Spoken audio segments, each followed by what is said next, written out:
Welcome everybody to another edition of Cup with GUP, a Wednesday afternoon pre-AT&T tournament day. Wanted to check in real quick from Monday. Going to start doing this every Wednesday, a little later today than I wanted because of the weather concerns. Just a quick 10-15 minute video, audio pod slash whichever way you want to look at it. Goal will be to have it out a few hours before E9 in case you want to jump into the website for E9. You can get the full details of my final thoughts and whatnot. If you would, please like and subscribe to this video. Leave a comment in this video with your favorite player in the 9K range, a crucial range I think this week as we start fully understanding where we are for Monday. Feel like give so much information to the premium members that I wanted to bring something back on a Wednesday to the guys that just listen to the pods for free, which is fine. I hope one day you join us if you're a pod only person, but for not, kind of bring up some kind of movers and shakers in my thoughts from Monday. Quick 10 minutes, get your feedback on it, see if you guys like it.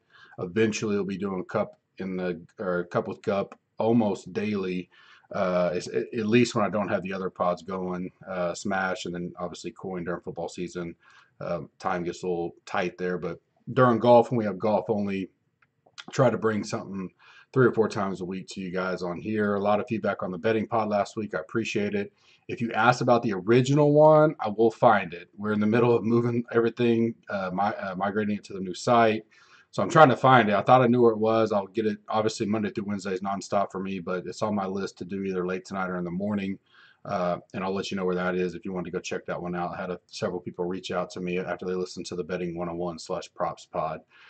Weather, I'm going full go on this on E9. I'll be going live on E9 about probably 6:30 my time, so 7:30 Eastern time. Again, a little later than normal, just because I wanted to wait to get as much of the weather and impact on the rankings. Did we need to do heat maps, so on and so forth. Full breakdown on the site, full breakdown on my weather draws. If you want to become a member, use the code SMASH20, 20% off of that. Full scoring breakdown I did as well that shows the scoring averages for every player by course, in total, and then in total minus Monterey Peninsula. It really helps out a lot when you're getting into this kind of deal, and it helps for showdowns, stuff like that as well. I do think there'll be some kind of advantage, but not, earth-shattering draw line in the sand. It's ever changing, so definitely I think we got a 10:30 my time start Central Time, so probably 11:30 Eastern start tomorrow. So we have some time to even adjust there in the morning. I'll be live in the morning in Slack, at least with the guys there. If I make any tweaks, if I say, hey, we're going to hammer this stack, I don't have any full stacks. I did have some opinions in the premium content on groups that I think could be the most impacted. By and large, though, I'm not going to let it affect, as it stands right here at 4:30 Central Time, like my overall builds. If I'm really close on a guy, there's a couple of tee times if weather holds, and I think being on Pebble later Friday could be the worst of the conditions, but there's not enough advantage.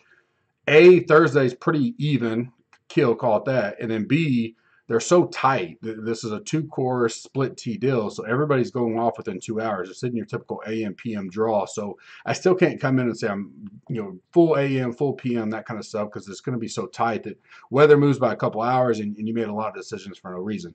Always will go back to it, and I'll go to it in E9 tonight about maybe you take a percentage of all your lineups if you're doing MME, and I'm mainly doing MME this week. I think it's a great week to do it.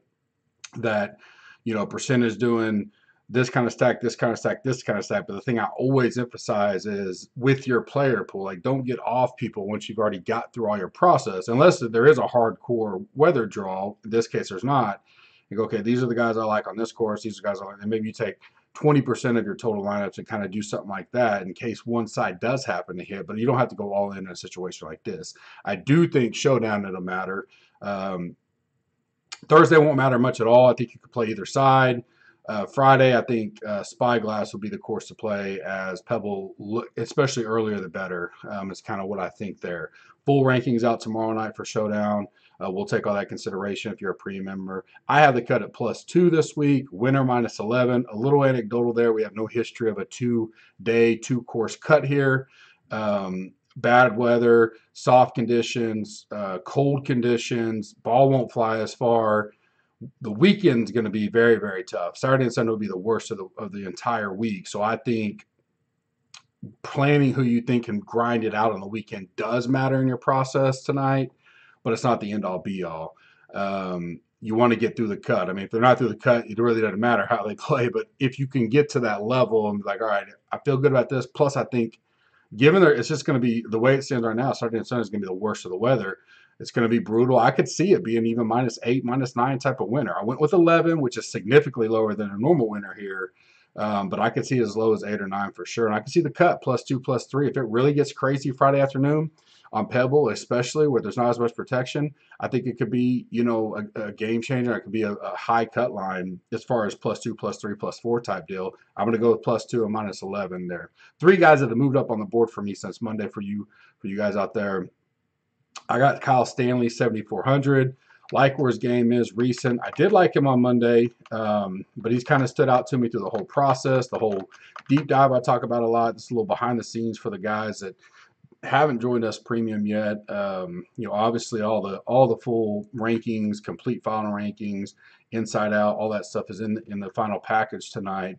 Just going to give you a little, and I'm going to do this every week, so not just a one-time only deal. Three guys that stood out. One was Stanley. Really like what he is. Ownership wise, not too bad. I got him about 12%. A little concerned on the putting, but the recent form and stats really look good. The deep dive rolling stats, which kind of emphasizes a breakout of 16, 36, and 60. He looks really good there. So, and he's got if I'm going to have a weather advantage, he's, I guess, technically kind of on that. Moved up nicely for me. Kyle Stanley, 7,400. Second is Ricky Fowler. Just going to be too low owned. I'm going to have him sub 6%, probably in the final rankings. He's not way up there by any means, but he did jump quite a bit for me. I think if he can get the rock rolling, he's played in Oklahoma, Karsten, wind, these kind of conditions for a while. He can grind in a grind condition. Typically he does all right, like British Open, that kind of stuff. I like Ricky Fowler, 9,200 low-owned option there. And then Brendan Grace, who doesn't have, he's in what I consider one of the more difficult projected conditions, although not the end-all be-all, but still, but he's a grinder like no other, right? We know his dad passed away almost a month ago. Seems focused. He seems like the way he talked in his Twitter just a little bit, moved way up the rankings for me, $7,200. Going to be super cheap owned, super low owned. I think it's a great play in that range where there is a lot of people, a lot of popular plays, low 7,000s. So I would go. Sorry about that. I will go. That's a school calling because we are in the middle of a historic winter weather for Oklahoma, potentially breaking 80-year records between yesterday and a week from now. We won't get above freezing. Projecting almost 20 inches of snow, wind chills in the -30. I feel like I'm Tambo up here, living here the next week. So that's why I had the phone on, because we're trying to see about school tomorrow. But definitely getting back to Grace. I like him. If he can kind of survive the cut, he's a guy that he is low owned, so you don't have to get too much on him. 7,200. If he can survive the cut, I think he's a great one for the weekend to be there and be alive at $7,200. Three guys that kind of went down for me a little bit for multiple reasons. Tringali, 8,500. Man, I think he got more popular than I expected. He didn't move down a whole lot. I'm not saying I'm full off him by any means. The course history deep dive in that sense, didn't really like how that came out. He's average putting, midfield at best. He doesn't have he plays Pebble first, which seems to be the more popular for the weather draw, but getting close to 15% or so. I don't know. And maybe a spot on the board at 8,500 that I want to kind of move off of or be low on. Paul Casey, he was my fade on Monday. He has moved down even worse for me. Definitely don't like him. Just want to reemphasize that with you guys. I mean, if I'm going to go high this week, and there's a chance I fade all three, it would be Cantley and Berger for me. I'll pass on Casey. I'll probably pass on Day and take some leverage plays this week. Just in a week of unknowns and volatile type conditions and weather, I think that may be wise to get off there. Casey's not going to be super high owned. He's going to definitely be the lowest of those three up top. but he's going to garnish a pretty decent amount of ownership, and I just think a good spot to save money and get off him in general. I just, I know he's coming in pretty good form off the Euro, but I'll take my chances there. Last one moving down for me is Brandon Steele, $8,400. Definitely got a little bit popular this week compared to where I thought he would be. Going to be well above 10% at 8,400. Doesn't have horrible, overall stats. And actually, with the deep dive, he got bumped in the rankings, but I don't know if I want to eat a 11, 12, 13% on $8,400 Brandon Steele this week. Still in play for me. We got well over 12 to 16 hours, but he's a guy that has definitely moved down in my overall player pool kind of thoughts for the week. Sleepers I like, Batia, I was on him. Nothing's really changed there. He's got nothing crazy on the weather. He'll kind of be he's playing Pebble Friday, but, a little bit later, playing Pebble Thursday, I'm sorry, a little bit later Friday. So those later guys Friday are going to get the worst of the wins Friday afternoon, but being on Spyglass probably help him a little bit. Again, he's 6,500, talked about it Monday, just needed him to make the cut. I really liked how he looked, overall. Putting, he's not, he's top 25%, 30% in the field for me. And the rolling stats, he actually improved for me in the deep dive. So I like Batia. Rob Oppenheim is a guy that kind of caught my eye as a sleeper in a deep dive, moved up, a decent amount. Putting stats on POA is the only thing that kind of worries me. But this week, the thing that I'm not, especially when you start factoring a -8 to -11 type tournament compared to a -20 type tournament, if these guys can do everything else, which he looks pretty good at, especially at $6,500 and going to be 2 to 4%, maybe he just does good enough putting to stay in that range, and he doesn't have to get 40 birdies or 20, 25 birdies this week. And so he's a guy that kind of stuck out to me and moved up. And then Bronson Burgoon, back to the original 08 or 2018 squad that helped me out tremendously. So I'm kind of loyal to him for sure, but sub 3%. He actually has really good history here and the time he has played it, especially when you're looking at, the splits. But overall, I like where he was. He's a guy that the putter's iffy. Again, I'm not going to worry about that as much as I normally would because don't need a whole lot. He does have the tendency to make a lot of birdies and then the bogeys type deal. So maybe in this environment, he can just outweigh it a little bit. More of a gut call, but 7,100, he's going to be maybe 2%. Not too worried about taking a risk on him as a sleeper on Bronson Burgoon. My fade from Monday that I did not talk about outside of Casey is going to be Max Homa. I get it. Everybody likes him. If I had a potential worse draw, he would be in it.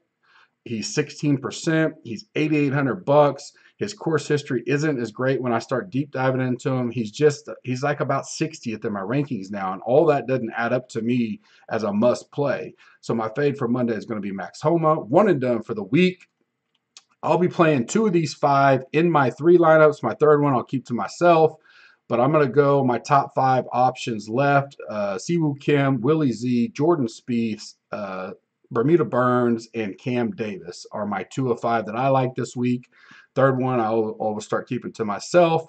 Again, just wanted to get out a little short video audio. Hope you guys like it. Give me all the feedback. Go like this video. Even if you listen to the audio, subscribe to it. Leave me a comment, 9,000K or above. Or no, the 9,000K range. Who you think who's your favorite player in that range? I will be giving away some DFS money later on tonight. If we get enough comments, or in the morning, you can use it, on Showdown. There should be some pretty good showdowns with not football and anything else going on. Or if you can use it for the main tournament, I definitely will give it away before it starts at 10:30 tomorrow. I'll be up late tonight, so hopefully we'll get it out late tonight. If you guys light up those comments for me, I appreciate it. Have a blessed day and a great week, and we'll see you later for E9. Come join us. Thank you.